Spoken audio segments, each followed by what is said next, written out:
प्रत्याशियों के लिए वोट मांगने आगरा पहुंचे सीएम योगी। विपक्ष पर जमकर साधा निशाना। उत्तर प्रदेश में आने वाले चुनाव को लेकर रियासत गर्मा गई। यहीं बीजेपी ने चुनाव प्रचार के दौरान पश्चिमी उत्तर प्रदेश में अपनी पूरी ताकत झोंकी। आज उत्तर प्रदेश के जनपद आगरा के कस्बा शमशाबाद पहुंचे और फतेहाबाद विधानसभा से बीजेपी प्रत्याशी छोटेलाल वर्मा के लिए वोट मांगे। शमशाबाद में सीएम योगी आदित्यनाथ ने संबोधन के दौरान एसपी और बीएसपी पर जमकर निशाना साधा। योगी ने सपा और बसपा को अवसरवादी पार्टी करार देते हुए कहा, एसपी प्रत्याशी जनता को भटकाने का काम करते हैं। इंडिया लाइव 24 न्यूज आगरा से दुष्यंत उपाध्याय की रिपोर्ट।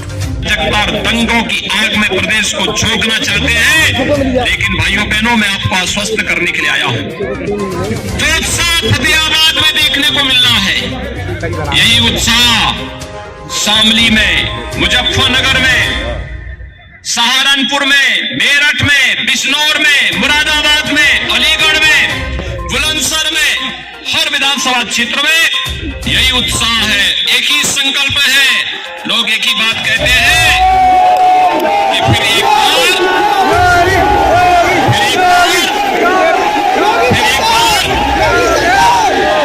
भाजपा सरकार आने के संकल्प के साथ जनता ने कमर कस ली है। और भाइयों बहनों मैं तो आपको एक बात फिर कह सकता हूं, भाजपा सरकार का मतलब अपराधी के लिए फिर से गले में तख्ती टांग करके थाने के सामने केवल और केवल इस बात के लिए माफी मांगने के लिए से मजबूर करना कि किसी गरीब को, किसी कमजोर को, किसी शरीफ व्यक्ति को, किसी व्यापारी को फिर से परेशान नहीं करेंगे। जान बकस तो वे फिर से अपराधी उसी तर्ज पर आएंगे, गले में तख्ती लटका करके फिर से गुहार करेंगे, ठेली लगा करके सब्जी बेच दूंगा, लेकिन किसी गरीब को छेड़ूंगा नहीं, किसी शरीफ और माफिया को जो चुनाव की पहली सूचना की घोषणा के बाद अपने दिलों से निकल करके वे तैयारी कर रहे थे कि फिर से अपने लिए कोई रास्ता निकालेंगे। जनता के सपार उत्साह को देख करके उनको फिर लगता होगा ये 1.5-2 महीने भले जैसे तैसे गुजरे 10 मार्च के बाद फिर क्या होगा उनका। 10 मार्च के बाद डबल इंजन की सरकार का बुलडोजर जब चलेगा किसी माफिया के कमाई पर। और ये इत्र वाले मित्र तो आप ही के कहीं नजदीक के भी हैं। इत्र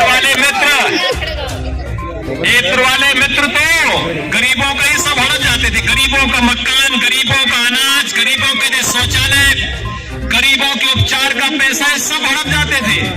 और इसीलिए तो समाजवादी पार्टी को ज्यादा पीड़ा हुई जब इत्र वाले मित्र पर जेसीबी चली और वहां से नोट की ढेर निकलने लगा। और इसलिए भाइयों बहनों, गांव के लिए, गरीब के लिए, किसान के लिए, नौजवान के लिए, महिलाओं के लिए ईमानदारी के साथ कोई कार्य कर रहा है तो वह है प्रदेश में एक बार फिर अराजकता और दंगों की आग में प्रदेश को झोंकना चाहते हैं, लेकिन भाइयों बहनों मैं आपको आश्वस्त करने के लिए आया हूं।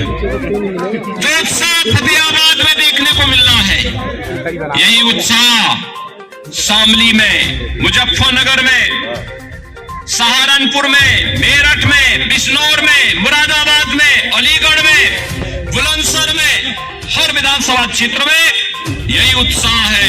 एक ही संकल्प है, लोग एक ही बात कहते हैं कि फिर एक बार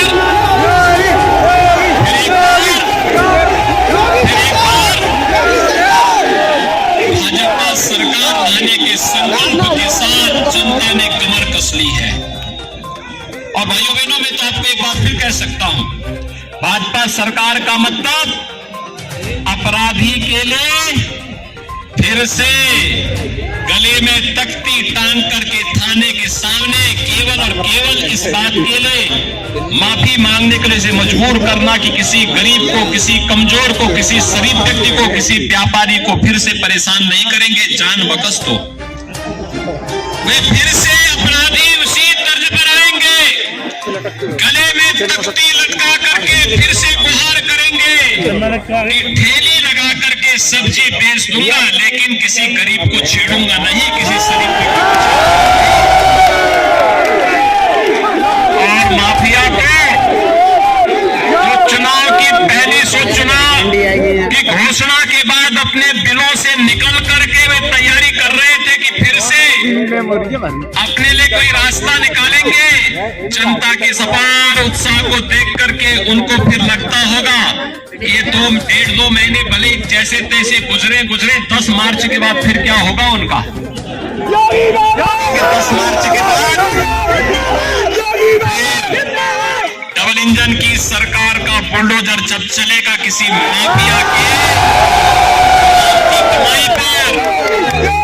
और ये इत्र वाले मित्र तो आप ही के कहीं नजदीक के भी हैं।